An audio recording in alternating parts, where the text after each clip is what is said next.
Hello, welcome. A little treat to the VOD viewers. There's not much of a there's not much of a pre-roll on this one because I forgot to go live until like now.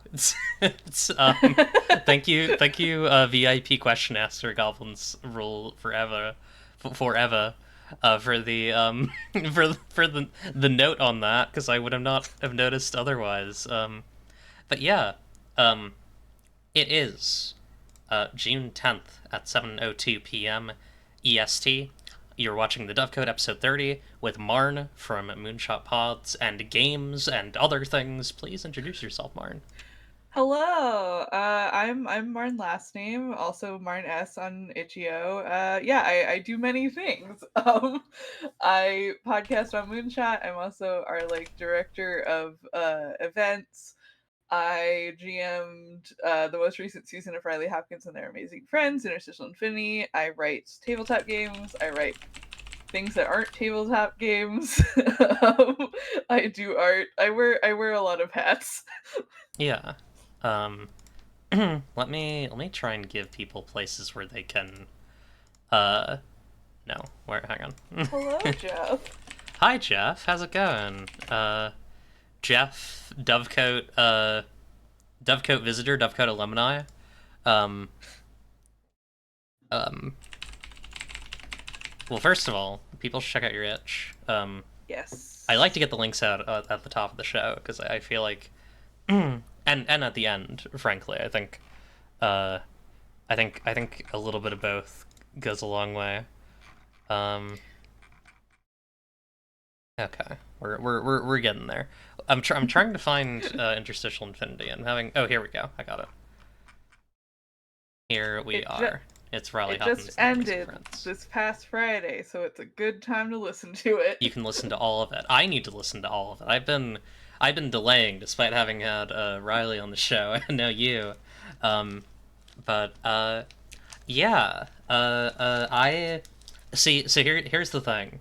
I did not realize that I was deeply familiar with your work until like Oh, a couple of days before this episode.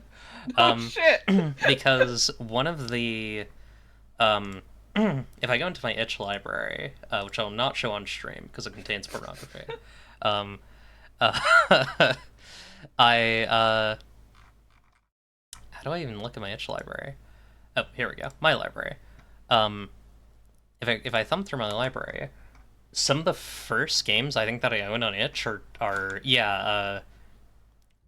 Man is the warmest place to hide, Slay the Sacred Beast, Catbox House, The Dark Sentence, or Banquet the Feast. Because I Oh think they were in a word. bundle that I bought, like, what would that have been, like 2017, 2018? Yeah, Um, those are like my oldest games, so probably 2018, I want to say. yeah, and then, oh god, is your paint. Hang on, something is breaking. I don't think it's on your end. It doesn't matter that much. I'm just Discord is not being nice today. I should probably warn. Um, oh, I should bring this fucking bird in. I should bring the interview bird and Trero in. Yes, the bird. There we go. Um, let me let me give this a look really quick. Hopefully this is fine. Yeah, okay. Um, but yeah, I realized that like those were games that I looked at and like were inspiring when I was like first looking at things and considering games, and then I for somehow I just completely like lost awareness of you or stopped tracking the stuff that you were up to. Um, To be fair, there was like 2018 and 2019 I wrote a lot of games and then I kind of dropped off a bit right. for a while. Fair. I, I think I've put out like 3 games in the past 3 years, and they're all hacks of the same system I wrote. Good. Oh, Discord is being all right. You might just be a static image. I can be a static image. I'm fine with that. Yeah, we'll try one more thing, but that might just be what happens. Um, I can be frozen in time forever. you can be permanently in a sort of prism. This is really they're really they're really being mean to me today, and it's sad. It's sad that they think they can do this. Um, this seems to be. I mean, this seems to be working on the Fugi side at least. What about group Fugi? Wow. I like that I am sort of a heartless shadow creature now. Yeah, I've shadowed you. All right, here we're gonna. My apologies here, folks. We're just gonna see if I can fix this really quickly. Oh boy. Wow, yeah. Fugi has decided not to work today. Um, huh. Eclipse increasingly frantically to Mission Control Circuit 2019. We've lost eyes on Marn. We've lost visual on Marn. Coming back from the Marn. Marn's cursed. Oh, I put that in the CSS. That's the problem. Coming back from the Marn mission. The Marn mission. Oh, but that's still... Why is it doing that? The speaking image... I have these proper, and it's being disgusting and mean to me. Okay, it's probably fine. We're just gonna live with it, so that I don't spend too much of the show trying to fix this. Yeah. But yeah, I would love to hear about like games that you've made recently, because that is a void spot for me, and I'm very curious. Boy, so Riley didn't actually run this game this year, but every year Riley runs, every year except this year, Riley runs a game jam called Record Collection, which is everybody makes a game based on like a song or a musical album, and that was like the thing that got me into Fuck. writing games. Sorry. And so I always try to write something for it. I think the only year I skipped was maybe 2021 question mark. And then in 2022 I wrote Time to Drop, which is one of my favorite games I've ever written. Which is it's a GM-less game where you play as a heist crew doing their one last job, but you get stuck in a time loop and you have to do the time loop over and over until you perfect the heist. Oh, that's fun. And it's on a timer by you play the album Nonagon Infinity by King Gizzard and the Lizard Wizard front to back, Oh, and that hell is yeah. like the time loop. So the loop starts over when the album ends, and then you just play it again. um so I wrote that, and then I immediately wrote a hack of it that is a rom-com hack, sort of inspired by the movie Palm Springs, where you're at a wedding and you're stuck in a time loop. Um, and then I ran a game jam last year, question mark, or the year before. When did I even run this? I ran a game jam. Yeah, in 2022 I ran a game jam called Time to Drop Sember, which is basically, hey, people write hacks or whatever inspired by Time to Drop, and I wrote another hack called One Last Time. That is a hack of the same system, but it is you're doing a boss rush over and over again, and you're like making up video game bosses Oh, that's fun. to fight.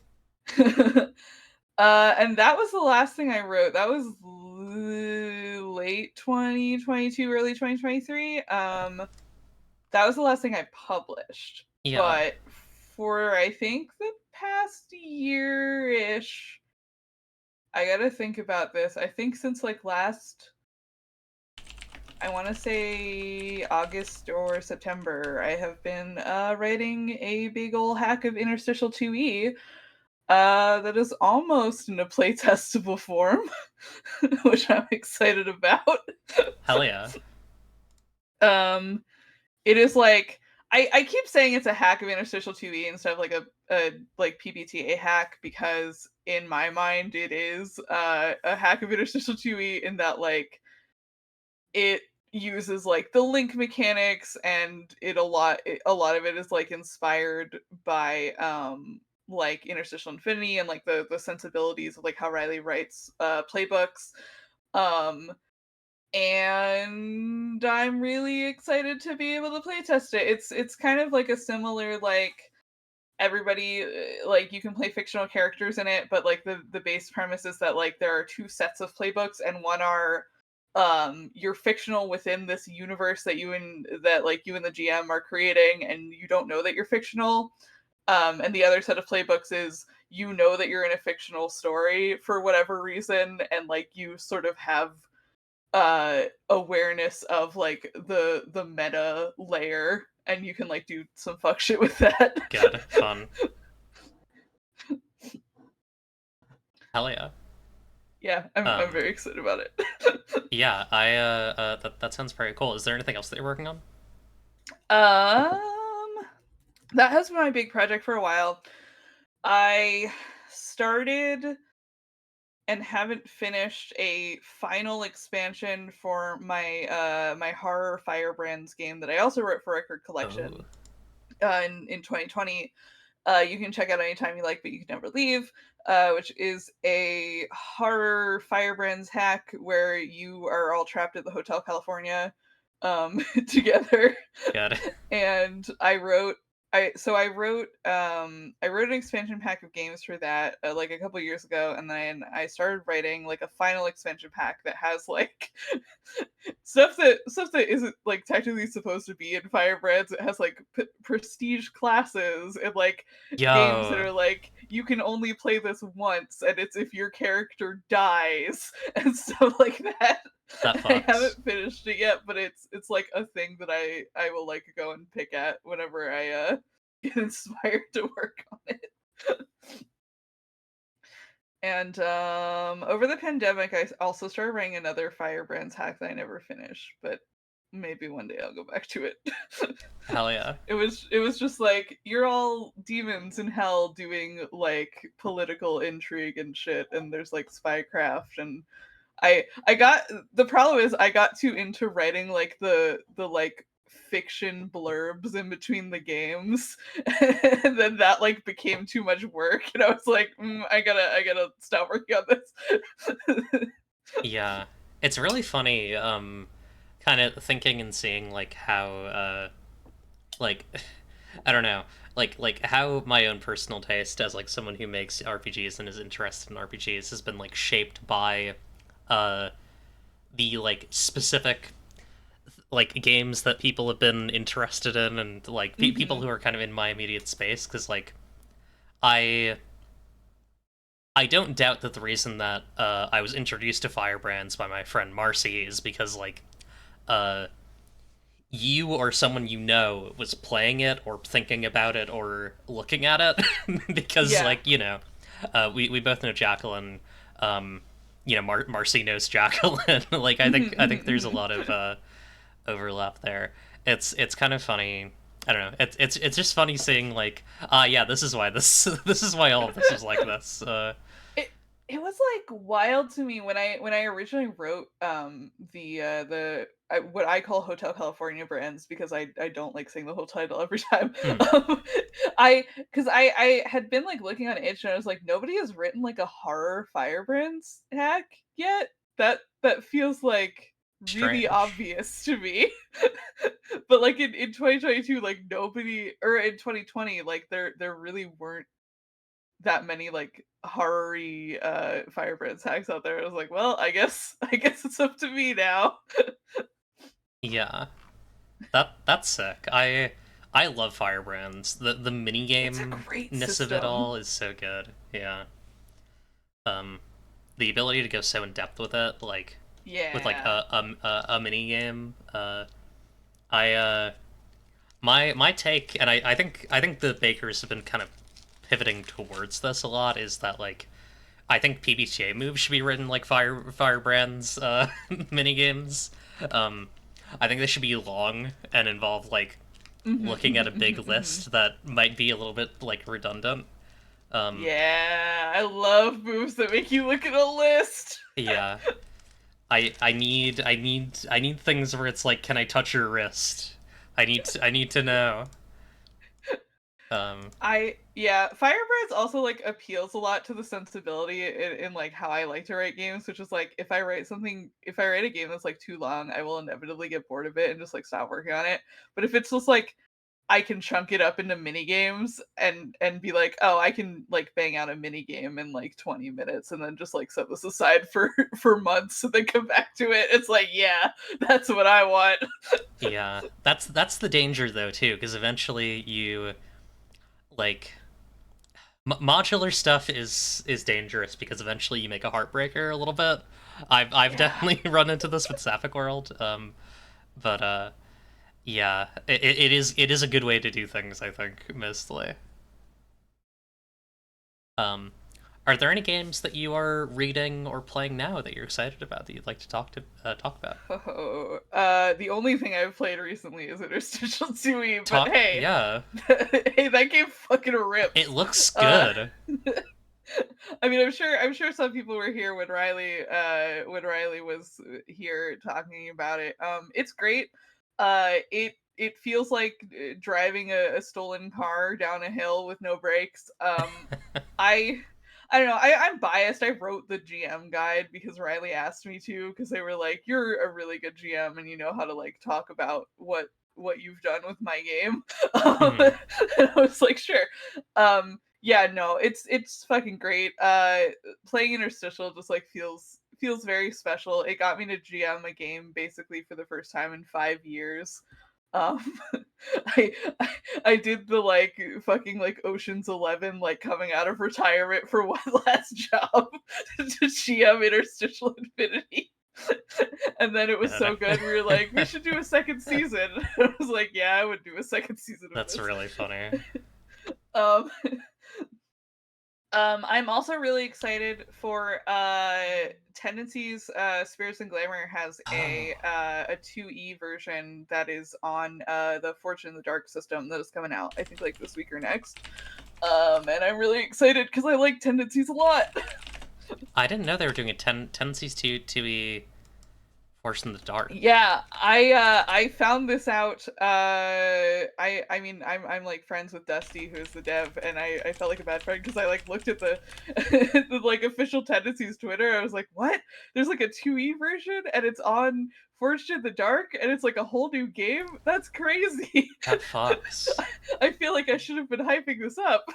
Yeah, for those who don't know, tendencies is like it's a very anime Mhm, like mhm. RPG. Like uh, it's very like you have cool powers. It's like very shonen in that regard. Yeah. And it fucks. It's a great game. I played a little bit that with Jacqueline as a play by fist at one point.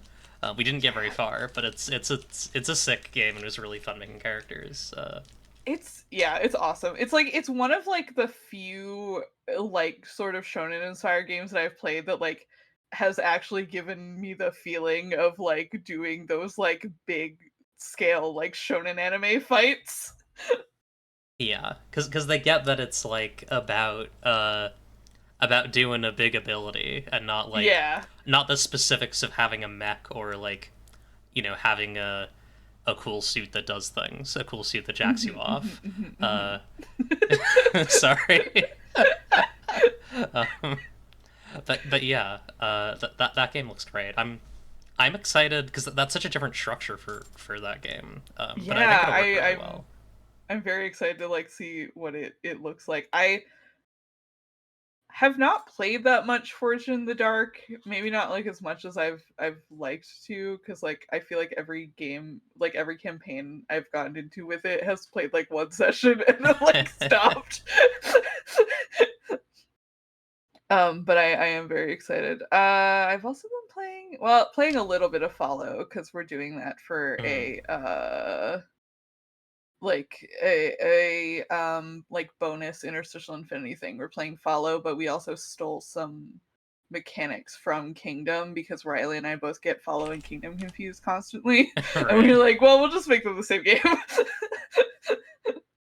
Remind me what follow is. I haven't looked at that one in a while.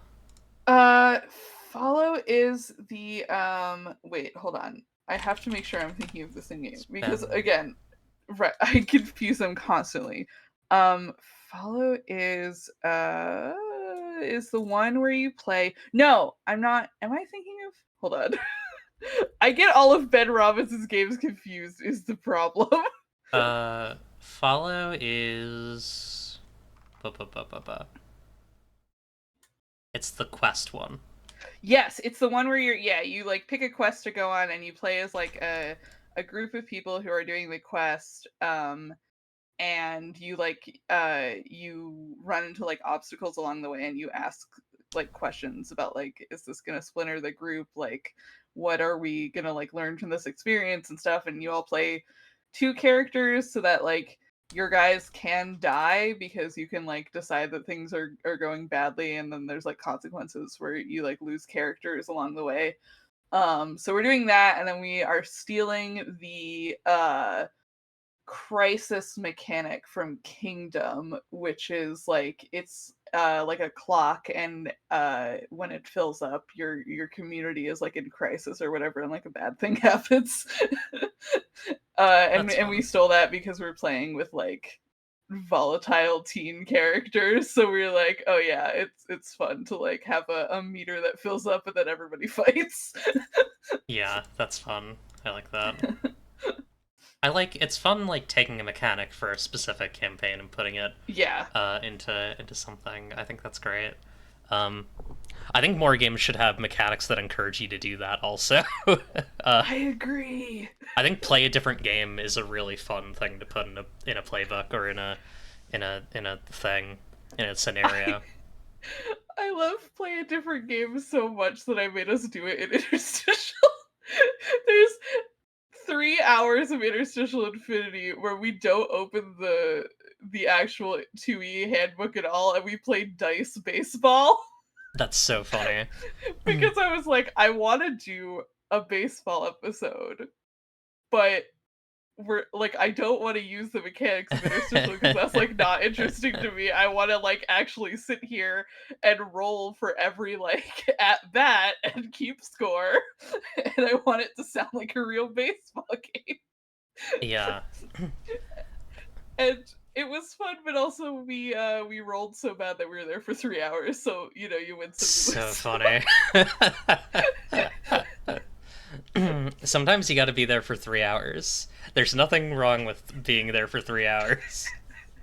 There is like a moment, like 2 hours in, because we were like, okay, we're not gonna play all 9 innings because that's like untenable for us. And we were like, we'll play to like whatever team gets 5 points because we were playing both teams. Like Right. we each had characters on each team, um, and so we were like, okay, we'll play to 5 points. And there's like a moment where one of the teams hits 5 points, and you hear all of us go like, oh, we've done it.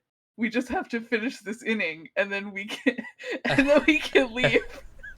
God. And then you slowly look at the interstitial episode, and there's like a whole hour of episode left. Don't look at the timeline. Don't hover your mouse over the video essay. It truly is one of those. It's like, Yeah. okay, yeah, if you just turn it off 15 minutes into the episode, you can pretend that we did get out of there. Yeah. So funny.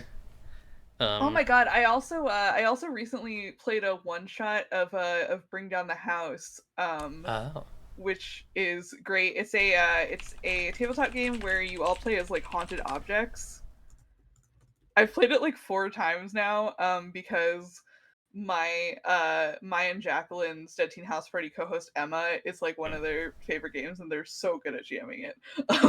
It's very much a game where Emma specifically is like, I will run a one shot of this like at any time for anyone. So I played that with Emma and Jacqueline and our other Dead Teen House Party co-host Nessa, and we were like, okay, 90-minute one shot, like whatever, we're gonna be in and out. Because the premise is like you are like haunted objects and you're like trying to scare people like NPCs out of the house.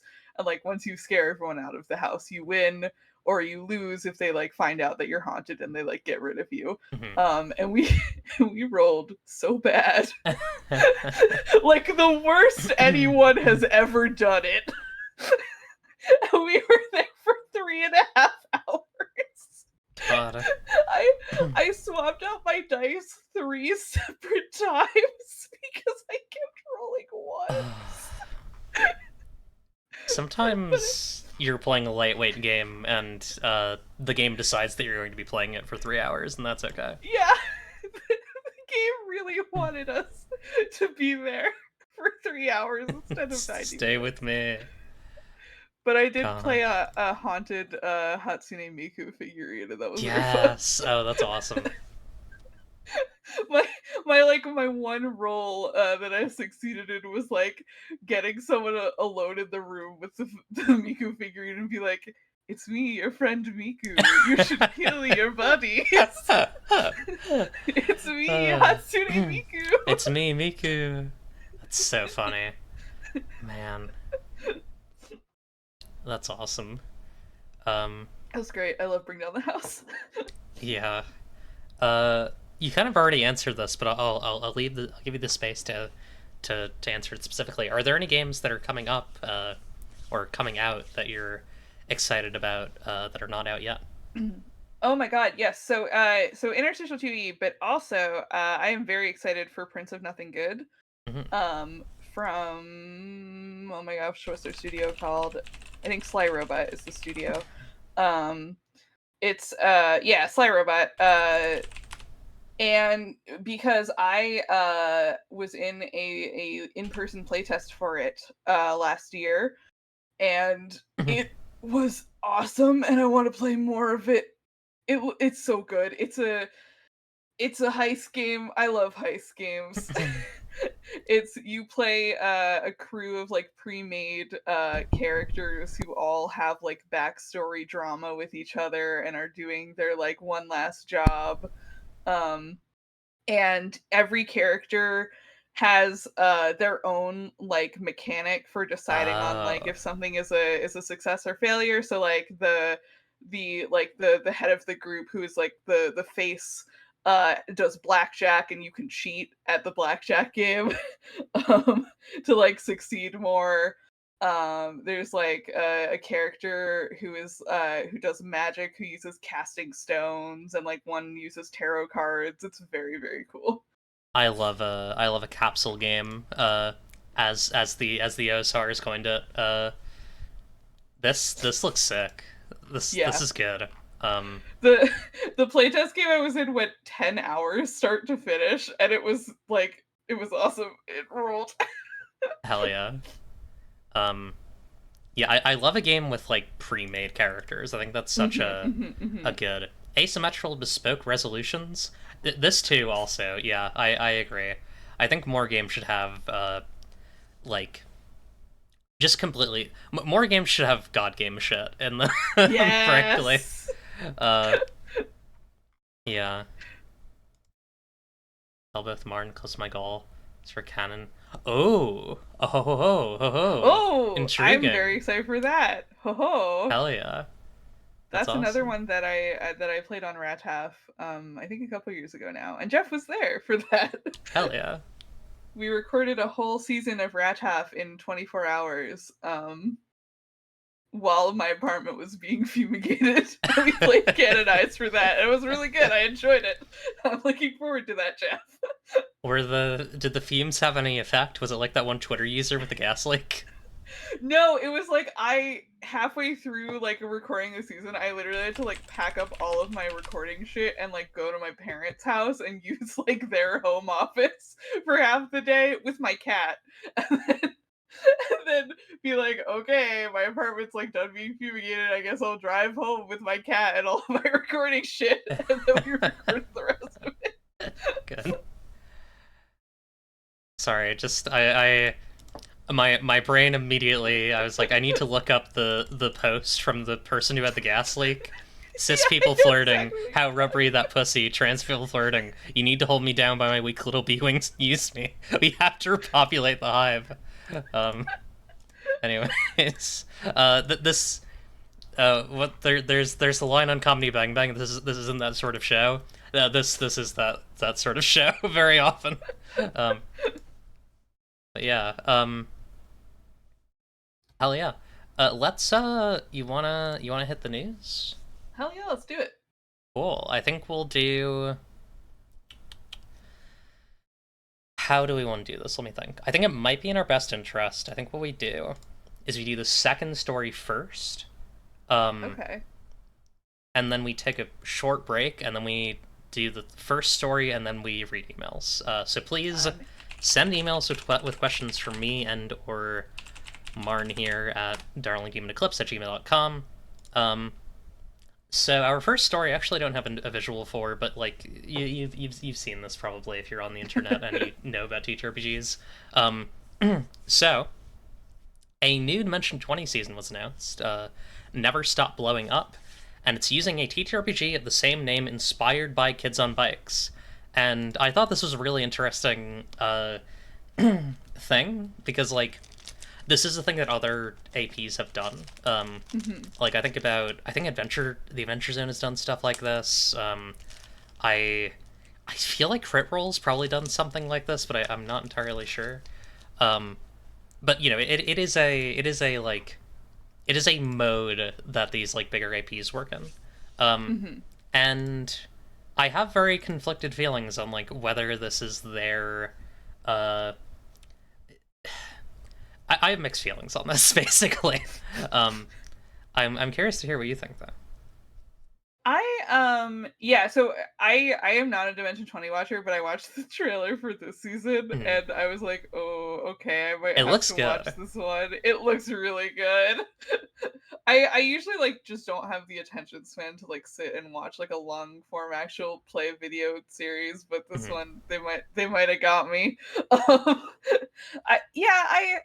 I don't know. I think like we all know by now that like a lot of them do use D&D because it like is profitable for them in like a very measurable SEO way. But I think it is nice to like see shows like Dimension 20 kind of trying to branch out into that. Like I got very excited that they were doing sort of like a homebrew thing for this one because I was like, ooh, that's like new. I know they've used other systems, but I think like even some of those systems still kind of like had tie-ins to D&D mechanics. Like they did Court of Fey and Flowers, but they kept like D&D spell mechanics and stuff.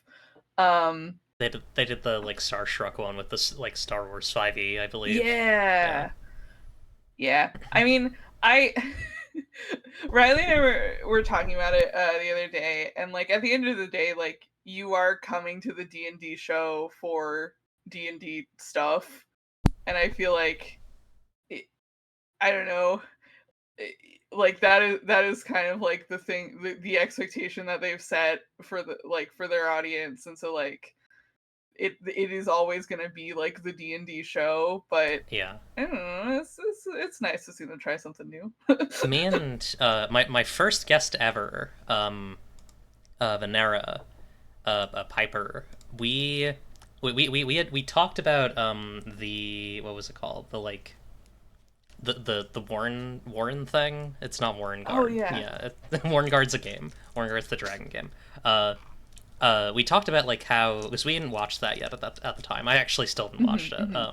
And I think we're eventually gonna watch it and do a like review DOVECOTE episode, basically. Ooh. Because something that's really interesting about that series is the way that it was framed was like this is a, like on some level this is a critique of D&D. And I agree with you. Like I don't really expect like Brennan or Dimension 20 as a like project to branch away from D&D like in any permanent way. But I'm also really curious like how intense the criticism of D&D is in that story, and like what it will look like for them to like go back to D&D in a series that's not Fantasy High, which obviously this is not that. This is they're doing something that's not D&D at all for Never Stop Blowing Up. But yeah, I have very complicated feelings about Dimension 20 that like split in a lot of different directions. I do think like my one concern with like the inspired by thing, uh, is just that like ultimately it does create a situation where like the indie games that are being played by these bigger APs are from like a very limited pool, or like the same game that are being reflavored, and like I think it's going to happen no matter what on some level. Yeah. But also like I see a model for really interesting like system oriented play with friends at the table. And I I don't know. I don't expect more of these folks, but I'm also like, uh, I would be I would be happy and elated to see them like branch out a bit more, because I do think that there are a lot of like smaller games that could gain a lot from being on the big screen, so to speak. But also like it's not really their responsibility to do that. No one's the game's police are not going to get them for not doing that. Yeah, and like a lot of the time I feel like it's like some of them might certainly like play smaller games like on other actual plays or like in home games, but ultimately like when it's going on like a streaming service that like you're looking to make money from, unfortunately it a lot of it does come down to like what are people going to want to watch the most. Yeah. I'm being told that I said Brendan Lee Mulligan is a butthead Dorkatron. I didn't say that.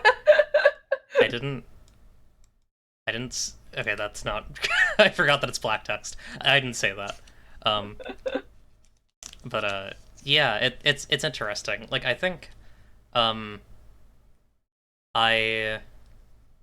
I think one thing that I will say is like I think that Brennan genuinely really likes D&D, and I think that is like Yeah. one of the things that makes me perhaps more forgiving of Dimension 20 than like some other shows where it's like, oh, okay, these people just don't know about other games, or like Yeah. have been willfully ignorant, or on Twitter being like, stop telling me to play other games, it's ableist, or it's classist to tell me to play other games because other games cost money.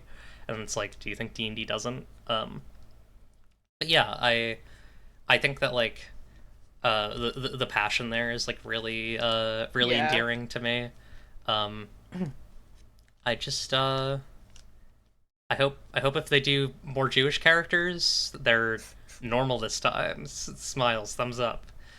Yay, Because that would be nice. Unsleeping City was a bit of a mess in a couple of ways, and I'm a little anxious about them returning to the real world, or something like it, for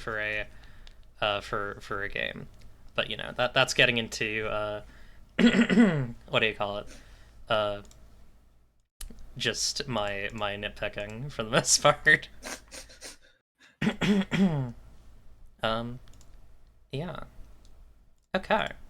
I think we'll take. How do you feel about taking a 5 minute break? I feel good about that. Cool. We're gonna take five, and then we'll be back in 5 minutes. At like, I guess like 45, and we will talk about bundles, and then answer emails, and just shoot the shit. Hell yeah. Yeah. So we will be right back. Wait, hang on. I have to hit this one.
Hello, we are back. I just realized that I forgot to bring in Cordus the newsbird.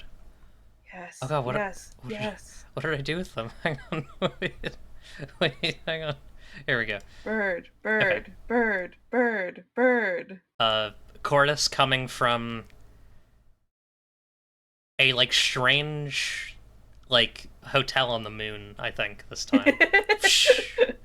Yeah. Cordus always comes from a relaxing and tranquil environment. It's important to me. He was at the Moon Beach that we just opened 3 weeks ago, I think, when we did Moon Garitaville. Hell yeah.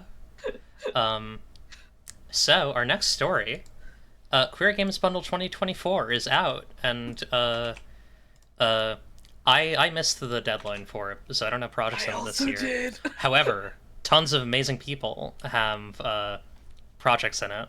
Um, you can literally scroll through and look at so many cool games. There's 93 physical games, 318 games, and then a bunch of miscellaneous stuff. Um, let me try and point out some good ones here. 2064 Read Only Memories. I've heard like that. That's a whole ass game. I've heard that's great. Not to say these aren't whole ass games. Just I don't know many of these. You Are a Wizard. I like a lot. That's a really good Heather Flowers project. I've heard Full Service Shop's great. Um, I won't scroll through all of this because obviously there's a lot of it, but I was looking, and Case of the Serialized Killer is really good. It's a like watercolor illustrated visual novel. Oh, cool.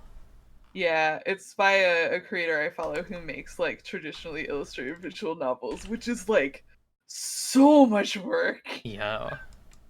You can also get a $10 version of this, I should note.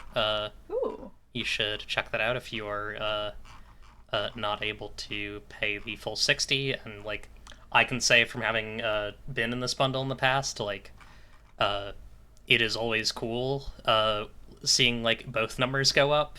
People will not be upset with you for taking the $10 version if you can't afford the $60 version. It's good. Barclay Travis project, who's actually going to be on the show in a coming week. Ooh. You can literally just go on random.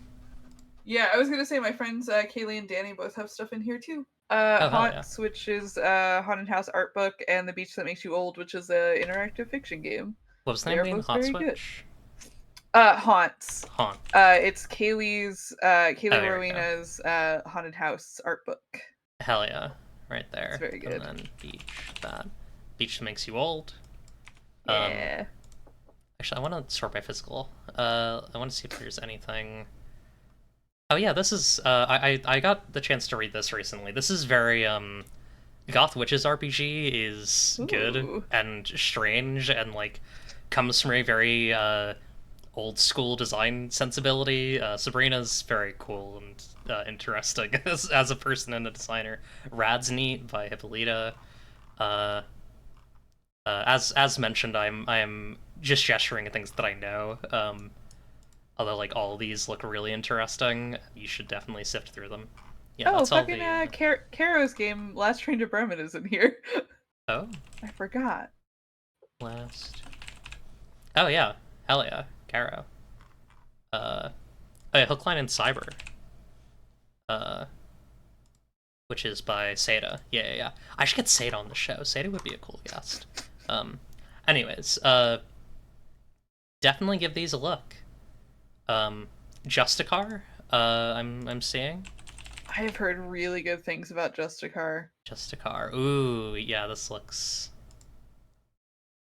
sick. Yes, Oh, yeah. I've heard really good things specifically from Jeff about Justicar. Good. Love that.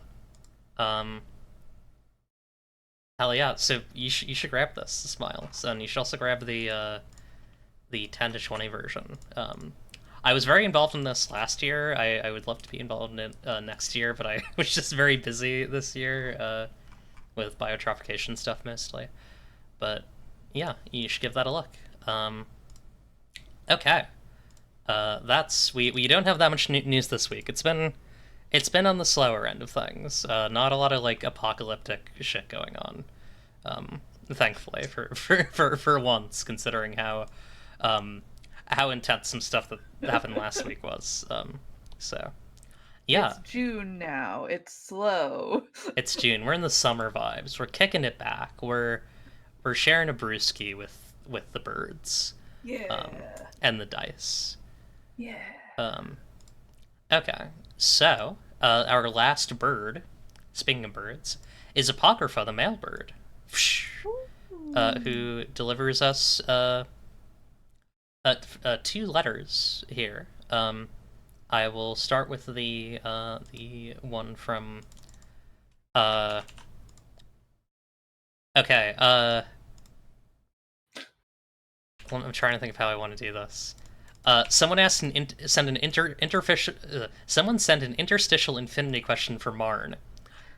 If that is you, Yippee. do you want me to say who you are, or do you want me to keep you anonymous? Because I should probably write some of those rules down, because I tend not to say people who don't put a from, because I don't want to, you know, go birds. Yeah. Um, Either way, Jeff is so right. Go birds. we'll answer it, and I'll say who. Actually, not anonymous. This is from Jeff Stormer. Okay. Uh, Well, wait a second. Actually, hold on. Fuck you, Jeff. I'm not answering this. God. Okay. No, it's Uh, fine. which Venture Bros characters would you have put into Infinity if you could? And would the train make them better or worse? Oh, Jeff, you know we literally were just talking about this. So I thought very briefly. So the part of the reason I didn't do this is because I had a thing with Infinity where I was like, I really want to try and stick to like characters from media properties that at least one person in the group knows. And there were a couple where I didn't, where I was like, this is just one for me and everybody else can get over it. um, but I have thought a lot about I think Emma and I at one point talked about young Rusty Venture on the train because I don't think that it could fix him, but I think it would be interesting. I have very strong opinions about Hank and Dean on the train because I think that it would fuck up Dean forever, but I think it could fix Hank. Um, the other one that I thought very seriously about is Triana because she famously gets like completely written off the show because she was like voiced by Doc Hammer's wife, I think, or like girlfriend, and they broke up. Um and I had a moment where I was like, it would be kind of interesting to like do something and like figure out kind of like what happens to her in the seasons that she's like not on the show. Like she is just like completely written off. And then I didn't because I couldn't find a good place to fit it in. But that is something I think about sometimes. I I'm perpetually interested by like characters whose showrunners like write them off the show for whatever reason. Because I did this also in putting in Varian from the Tangled animated show, who famously was like hated so much by the showrunner because he was like a very popular character. The showrunner hated that so much that he like got written Right. off the show to basically like sit in a jail cell for 2 seasons. putting uh putting Charlie from Two and a Half Men in the Yeah, in the fucking on the train.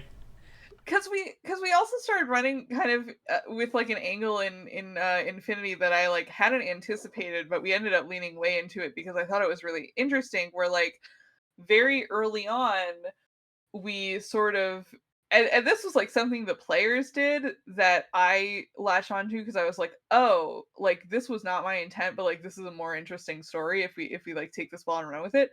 Where like I gave them downtime and we have a whole episode. I'm so sorry to spoil like episode It's 4. okay, you're I think allowed. I think it is where all of us in character are looking at each other and being like, oh, some of us are fictional in each other's worlds. Like, one character sees Shadow the Hedgehog and is like, I've played the video game Shadow the Hedgehog.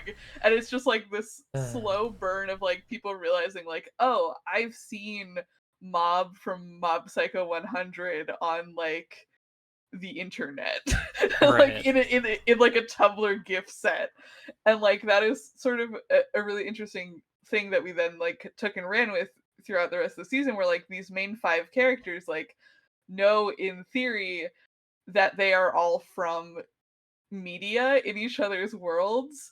And I think it would be so interesting to kind of like add to that like a character whose author like doesn't like them.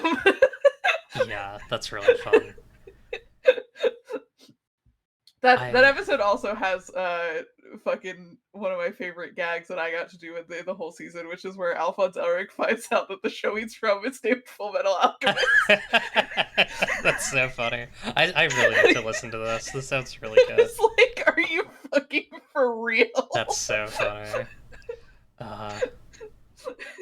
God.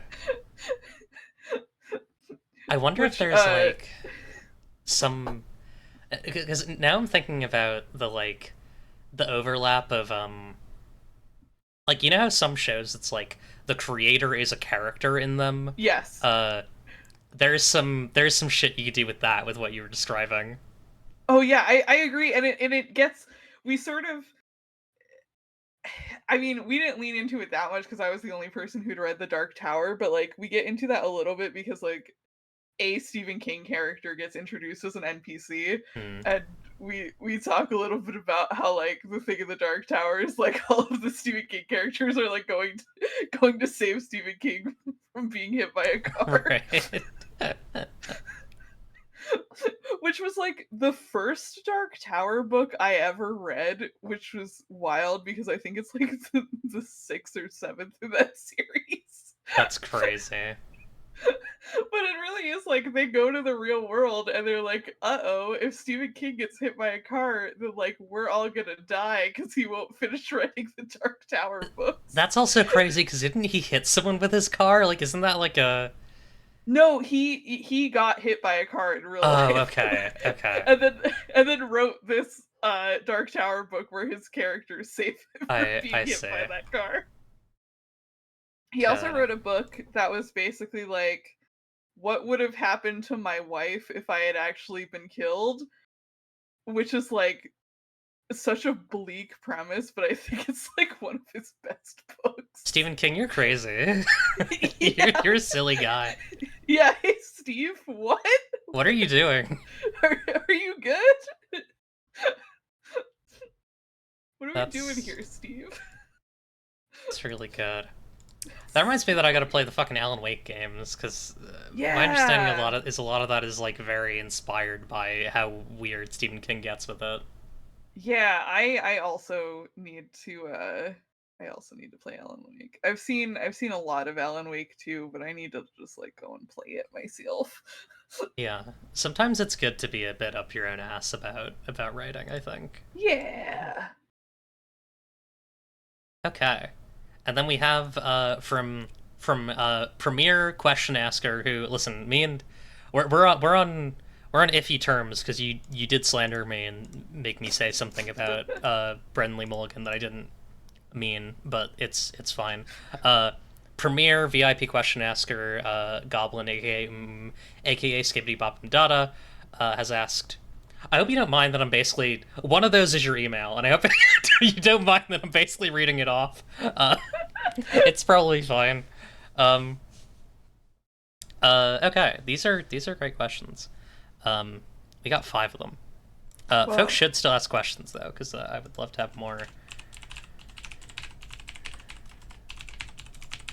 Playing as Mr. Mosby from Sweet Life as he has to stop his actor from committing vehicular manslaughter in a truck driving accident in December 1991. Who's gonna... I don't know, someone could email you. It's scary. I did recently, I think, when we were talking about the interstitial finale, say that I would love to do a part, like a PvP style game where it's a bunch of other Stephen King characters going to try to kill him, and they have to fight like the Dark Tower characters. That's so funny. I think it would be really fucking funny. Everybody is trying to kill Stephen King. Interstitial game, I'll present an alternate premise, which is everybody is a Stephen King character who is going to kill Stephen King, and they want to be the one to do it. Yes, let's go. I would play that in a heartbeat. Yeah. Okay. Question one. What do you look to for inspiration in making games, both inside and outside the hobby? Is there a specific genre or artist or style that tends to grab your attention? Hmm. Ooh. Um this is very interesting because here's the thing about me. I am mostly a fiction writer, and I use games sort of as a brain break from writing like actual fiction. Hmm. Um, in that if I want to tell a story, but I don't want to actually like sit there and write out the whole story, I will just be like, but what is like the framework of this story, and how could I make that into a way for other people to tell this story and sort of like get that vibe across? And it's usually either that or like I will read something or like watch something that like sort of resonates with me on that level of like, ooh, I want to make something derived from this, and like I really want to like stick my hands in there and like figure out how you would sort of make that kind of thing. um Time to Drop came about because I listened to the previous season of Interstitial Proximity, which is a heist season. And also I was really into the Ocean's 11 movies as a kid. They're probably like the movies that I watched the most as a kid. um and so I was like, well, I'm gonna kind of like mash all of that up in one big ball and like see what comes out of it, and write like a very fast paced heist game. um yeah. Hell And yeah. then Man is the Warmest Place to Hide is obviously I watched The Thing and I was like, how would you play The Thing as a social deduction game? Yeah. Makes What would that sense. look like? How would that work? How would that work? Um, I I draw up. It kind of depends. Usually, it's like I have games that I really want to make. Like I have like Mhm. a couple of things where it's like I want to make my Star Wars game. I want to make my Fallout game. Uh, Not necessarily in those terms, but something along those lines. And then I wind up kind of just blending these things together until I don't Yeah. wind up making the game that I wanted to make, but it's its own creature. And then I just research a bunch of like mythology and Kabbalah and like biblical stuff and slam it together into a mess. And then I Yeah. wake up and I'm like, who did this? Who made this? I don't recognize this. Yeah, my like interstitial hack is like specifically was sort of my second stab at a Dark Tower game. I started writing one with a friend like in the middle of like early lockdown, and then like we never finished it, and I was like, well, I want to do like another like weird meta game, so I'm gonna like obviously draw from the Dark Tower. And then it became like, ooh, but like the meta stuff that we did in Infinity was really interesting, so like let me pull some of that in there, and let me pull like what little I've seen of Alan Wake, and like also like Umineko and Princess Tutu, and also what if there's a little bit of Fortnite in there as well. Good. Fortnite. Fortnite. Yo, get on Fortnite. Hell yeah. In Um, the Moonshot podcasters only server that we have, we play a lot of Fortnite. hell I'm gonna yeah. be real. I have been off Fortnite for a long while because I played Lego Fortnite and I thought it was kind of a poor man's Oh Valheim. yeah. And then I started playing a bunch of video games. But uh, it is fun. I do like They're, Fortnite.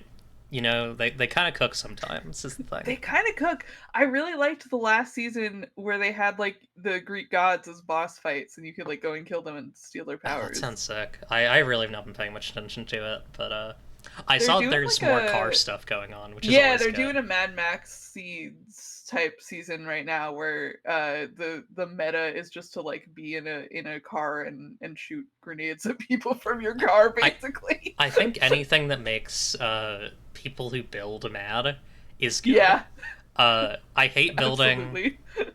uh, but any opportunity to hop on build mode and still win, uh, without building is a blessing to me. It's so Um, good.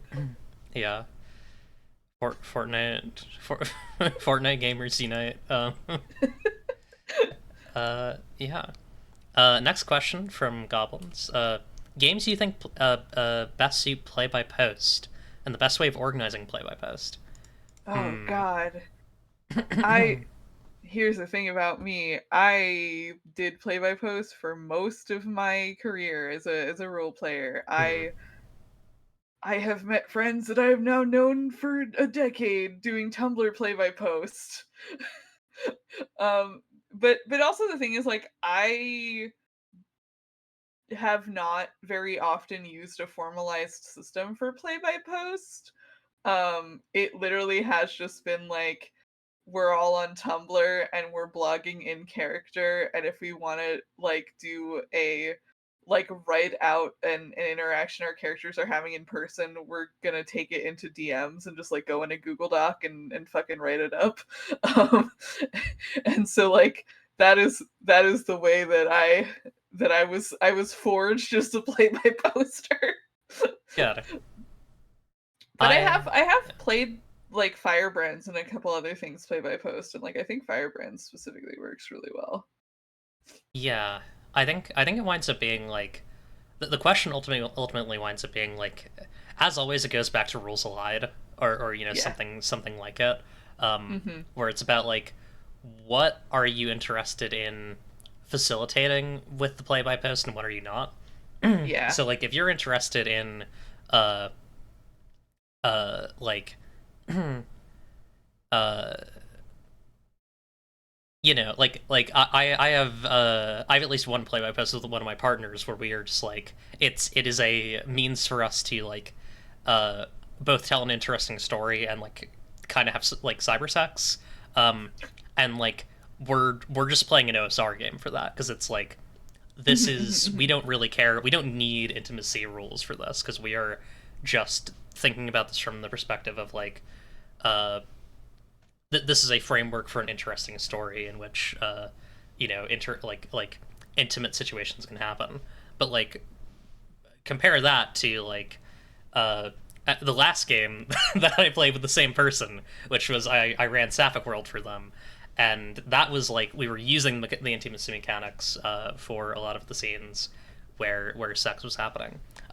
Now I go to sex immediately because this is just like where my design space is, but like this is true of anything. This is true of combat. This is true of dialogue. Like, uh, if you don't want the game to guide the way your conversations are going to kind of lean, you might not want to go with Firebrands. But if you do, you might want to, uh, if you do, you might want to go with Firebrands or something similar. Uh, so I think as I said, it's a rules allied question. It's really about like what do you want to prioritize, what do you not want to prioritize, and what do you want to play through, and what do you want to let the game kind of decide for you. Yeah, I also am just like so collaborative fiction brained because Mm. my wife and I write a serialized novel on Tumblr that we have been writing since 2017, I think. Yeah. um and I am so like serialized fiction brain that I am just like, well, why does there have to be a system? You just say that they do the thing and then they do the Right. thing.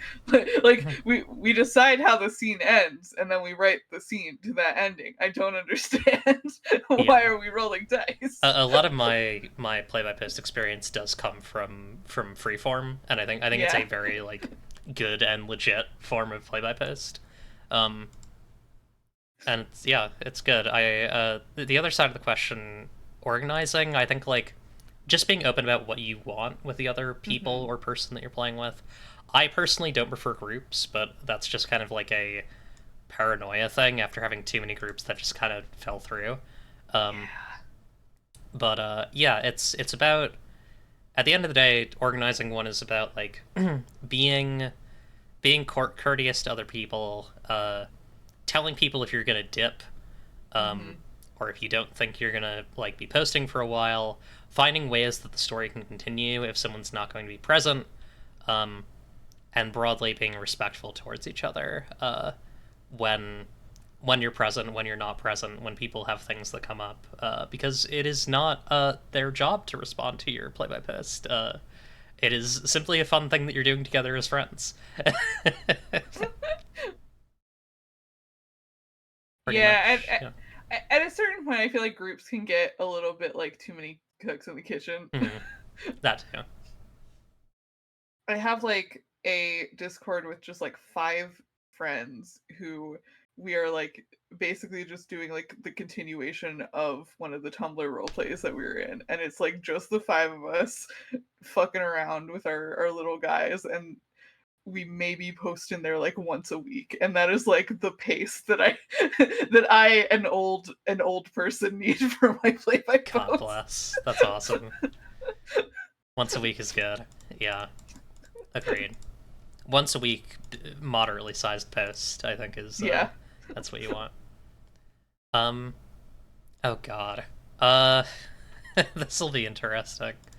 Uh, what TTRPG do you think is the best at what it does? This is disregarding whether or not it's a good game, but the game totally completes its mission statement. Oh god. Hmm. That's such there's so many tabletop games in this world. I have to like think about what I've played recently. I mean, I've talked about tendencies. I think that tendencies sets out what it wants to achieve like very well. Um in that it does that, like, you feel like you're doing like the big power scaling and whatnot. Um Gosh, a lot of games exist in this world. I'm not sure if we all knew this. Yeah. I think for me it'd have to be like a game like Ten Candles, where it's like the physics of the reality that we live in, Yeah. like demands that the game runs at like a certain pace. Um, Yeah, I was gonna say something like Dread, where you're actually like getting stressed in real life, I think. As you're getting stressed in the game. yeah, I think games with like a material bend, anything with a Jenga tower, I think too. Like, Mhm. uh, Mhm. Mhm. although like I don't know, like that's kind of the question. It winds up being about like what is the text like? Are there things I disagree with textually? Um, but I do think that sort of mechanic, like if we're talking about like best at what it does, I think the systems of the Earth, of the reality that we live in, like if they have a bearing on the game itself in like a significant way, I think that that will bring you closer to like that sort of perfection. But I don't necessarily think that perfection is possible.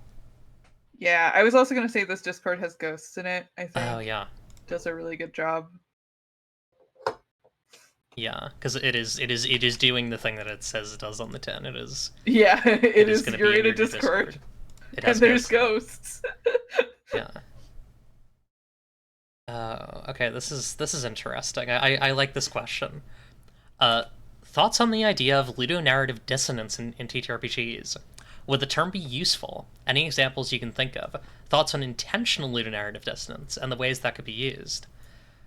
Okay, I need to think about this, and I need to think about a way to. I need to think about examples that are that I can be like normal about.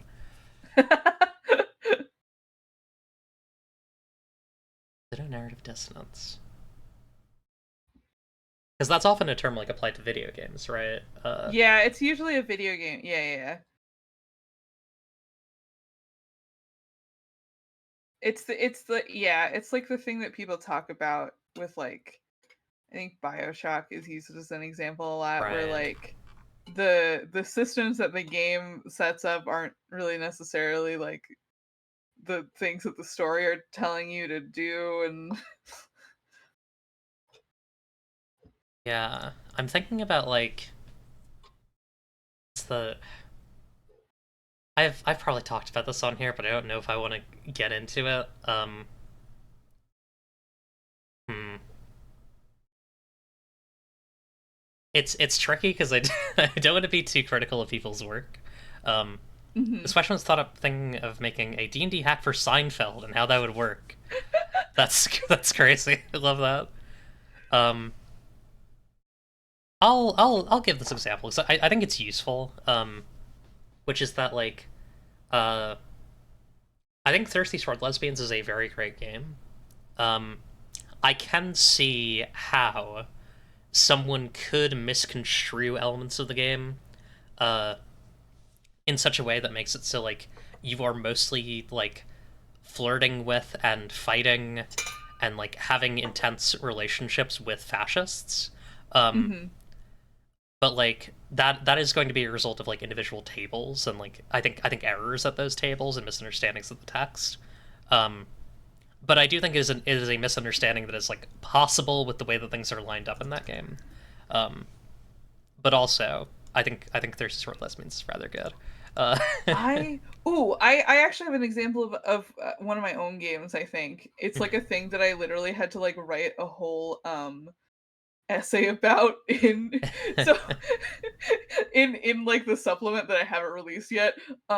But like a thing in Hotel California brands is that like it says on the first page, like literally right off the bat, like you are in this hotel, you cannot leave the hotel. If you want to leave the hotel, you all have to agree to destroy it, and then you have to play the mini game to see if you do. And in like almost every single actual play that I've ever heard recorded of it, people are like, well, we escaped the hotel, but we're not going to play that mini game. Like, we're just going to walk out. you gotta play the minigame. Yeah. And so I literally like wrote a whole page in the like prestige classes thing I haven't released yet that's like, hey, you can give your characters closure without walking out the front door of the hotel, and like there are structures that I've made to do this. Just so we're all on the same page here. Yeah, It's I just like a fascinating brain thing to me that like so many people have played that game and been like, well, obviously like our big story conclusion is like we all leave. yeah we gotta leave.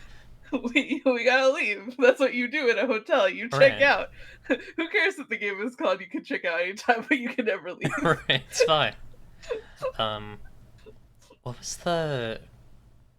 I don't know if this is a good example, but I feel like I need to kind of navigate this verbally, which is like Mhm. me and Lotus Virus, who made Hesed for Sapphic World, the like uh, kind of nebulous mind control dimension, had a lot of conversations, and like a lot of it is in the book itself now, of like how do you distinguish like what a player wants for their character and what a character wants for themselves. um Mhm.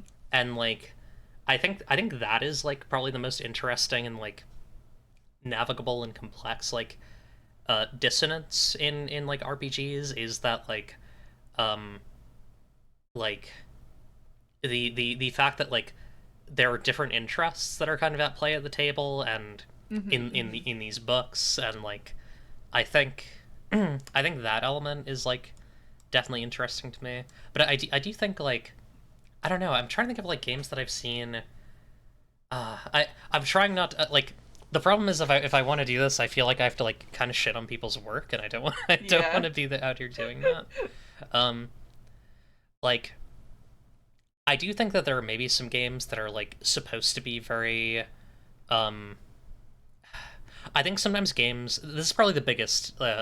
Another big dissonance is like games will say that they're one thing, but then so clearly be another thing, and like Mhm. Mhm. people are so deep in the stew that they don't realize it. Like I've seen a lot of games where it's like this is a rules light RPG, and it's like Yeah.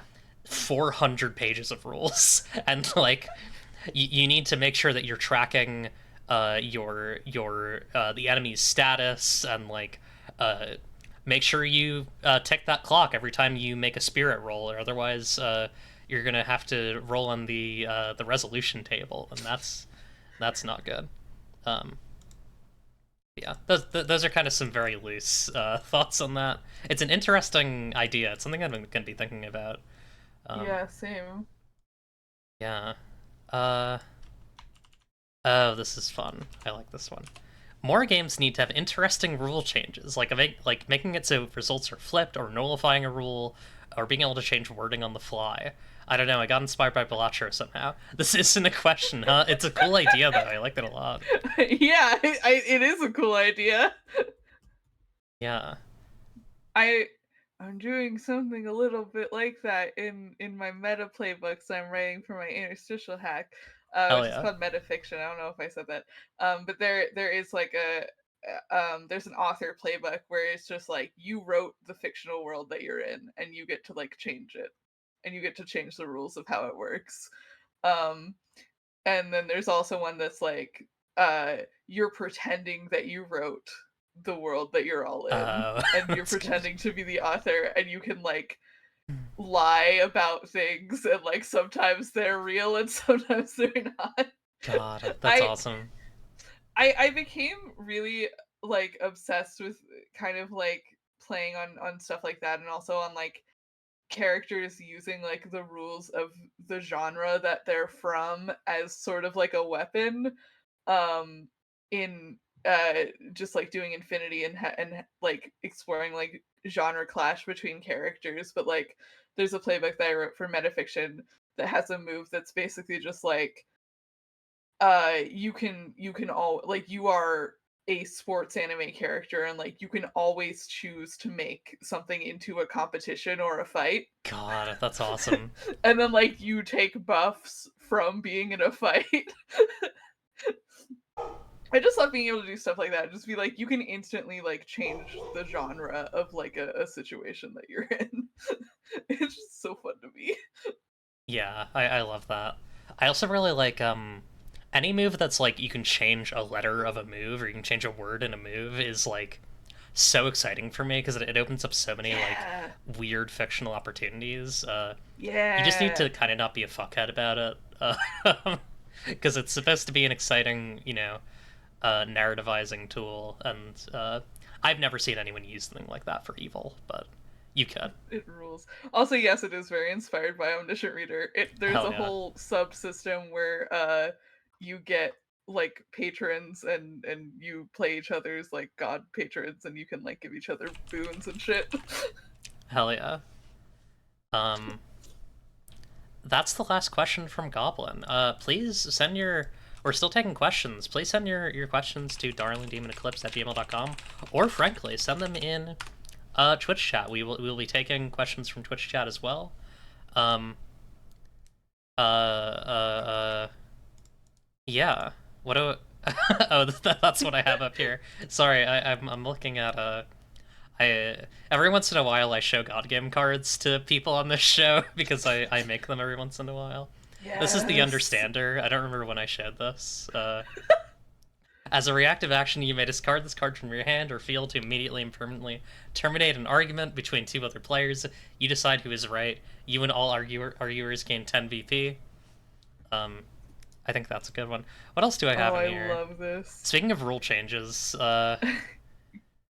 Hey, God Game's great. God Game's so funny. Oh god, this this one's a lot.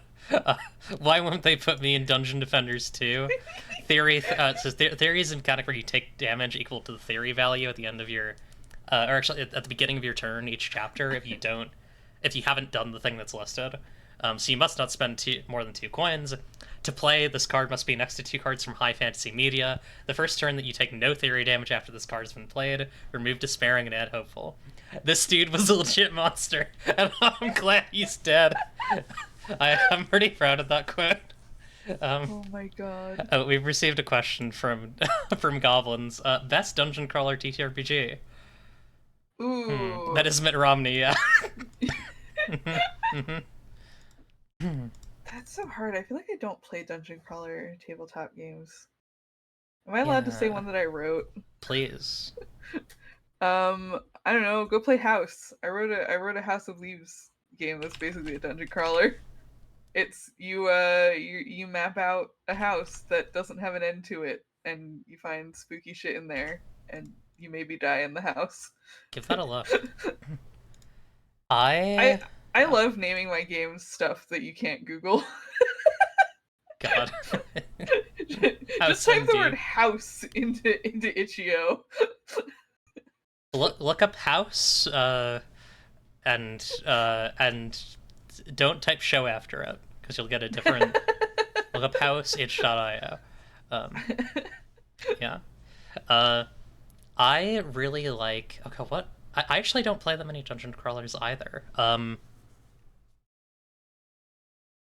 Is it cheating to say one that that one of my girlfriends wrote? No, I don't think so. I really like Wendy Ribston's Rust and Raiders. I think it's a good game. Ooh. It's not done yet. Is that actually out? Rust and Raiders is available, right? Hang on, I need to look. It's a cool game though. It's like post-apocalyptic setting, but also like uh Wendy cooked with it. It's on like floating islands, and like people don't read, like people read like runes instead of like text. Um, and there's like barbarians who eat uh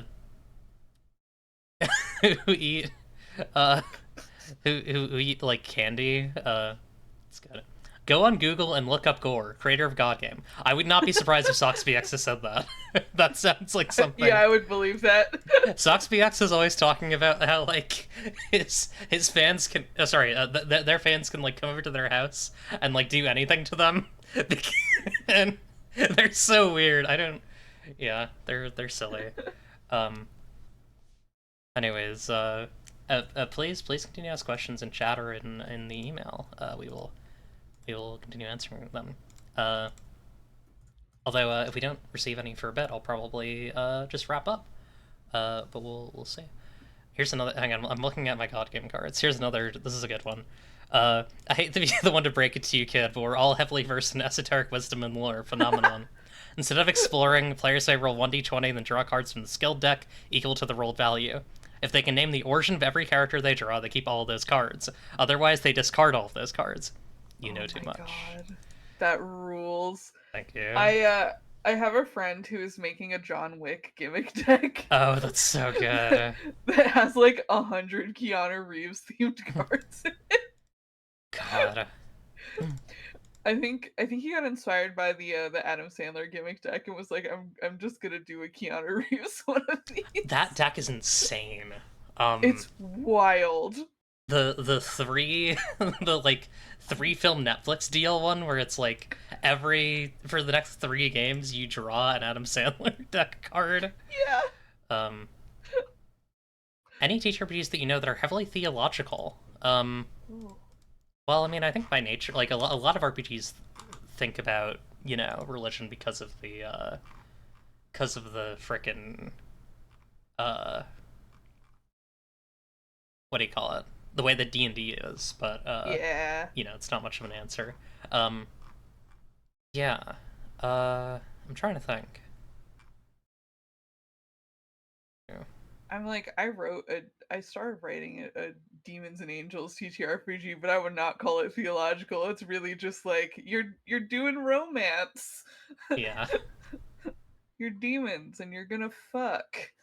That's awesome. That's good. So... I mean, obviously Sapphic World is like pretty fucking theological. I'm out here doing that shit. But in terms of games that I didn't make, it's in what's the name of that game? There's like a Firebrands hack that's like gods that I remember being like oh yeah, pretty good in that vein, in that zone.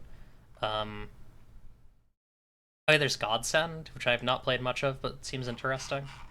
It's a good thing I don't have this window up because there's so much, there's so many 18+ games in my library. We're sifting.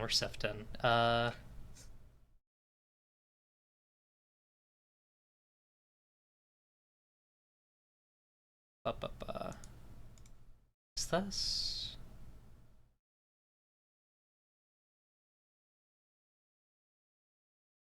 Oh yeah. Inventing Time, I feel like has some has some qualities that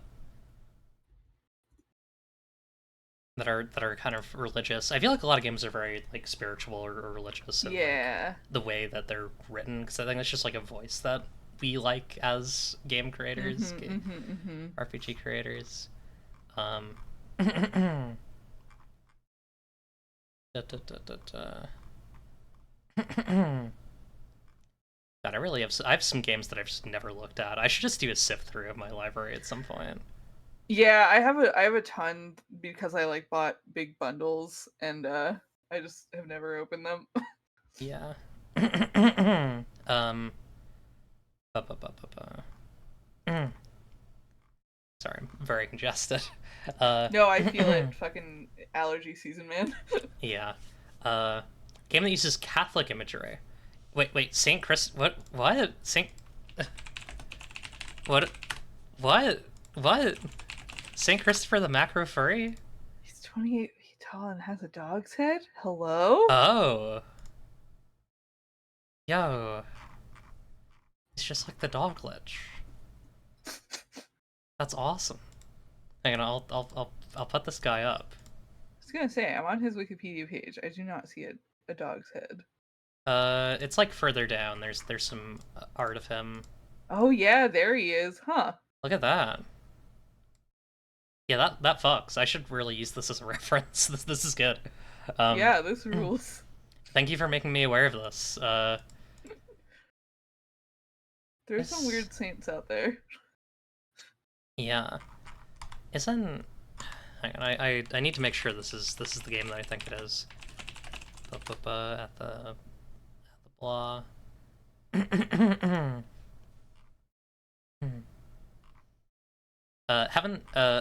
Hesitation at the Gate is fairly Kabbalist. Maybe not as Catholic, but definitely Kabbalist. There's the Jesus D&D. My God. Yeah. I was gonna say, surely like religious D&D is out there. Yeah. In several forms. I gotta read imagine. that Jesus D&D thing. Yeah, Hesitation at the Gate. Hang on, I'll post that. It seems cool. I still haven't gotten around to playing this, but it's got a big ass Sephiroth on the cover, so you know it's good. Ooh. Or something like it. It's kind of a riff on the Sephiroth. I need to take this dog away. Get this dog out of here. Get this dog man out of my fucking face. Okay. Guards, remove this dog. Guards, remove this cur. Yeah. Oh, this looks rad. Yeah. What the dog doing here? Hi, Prodigal Sunny D. Yeah, good art. And it's like a tarot-based game. Oh wait, this is by Radmad. I know Radmad. Radmad's I guess technically my paramour. Hell yeah. Oops. Sometimes you wait, no, sorry, I don't. No, sorry, Radmad is not in my molecule. This is a different person. I was thinking of Wrath. Wrath is in my molecule. Wrath made Bullet, which is also a great game. Yeah, I think we might wrap up here. Do you have anything else you want to gesture folks towards before we wrap up? Yeah, I think I got all my tabletop stuff out of the way. You can find my podcast network that I am a co-director of, and I host stuff. You can find us at moonshotpods.com or goodfuckingpodcast.com. Yeah. In addition to Interstitial Infinity, I co-host the Teen House Party with Jacqueline. It is we watch like teen slasher shows and other like slasher TV shows, and we talk about it. I also co-host Argonauts, where my co-host Andrew and I talk about alternate reality games. And if you like my games and you want more of my writing, my wife and I write a collaborative novel. You can find all of our stuff at cardzeropress.com. Zero spelled out, not like the actual number. Yeah, we just started a new chapter of our thing that we write. It's a like post-apocalyptic road trip novel. And the current chapter is standalone, and it's about a bunch of criminals on a train intersecting with each other. It's my pitch for this chapter is that it's a standalone All of our regular readers have never met these characters before in their lives, and then I kind of lean coolly up against a wall and I'm like, hey, have you seen Bakano? You kids like Bakano? Huh. you know you know the whole thing with the train where like three people are trying to rob the train? That's what we're doing here. Awesome. Check out those links. Look up cynocephaly. I will look into that. Check out those links, or bad things will happen to you. I'm not personally going to be involved in them, but I know. I I'm aware of situations, globally, and we're gonna raid Sox VX. Go say hi. Whoa. They're doing the Nice. God Game tournament. So Oh shit. Hell go yeah. go check that out. And everybody take care. We'll be back next week with... Who do I have next week? Obviously subject change, but Aaron King from Read the Fucking Manual and Patchwork World and various other things. So keep an eye out for that. And bye, everyone. Goodbye. Remember, if you don't like what you see, you can change it. It's up to you, really. Goodbye, good luck, and have fun!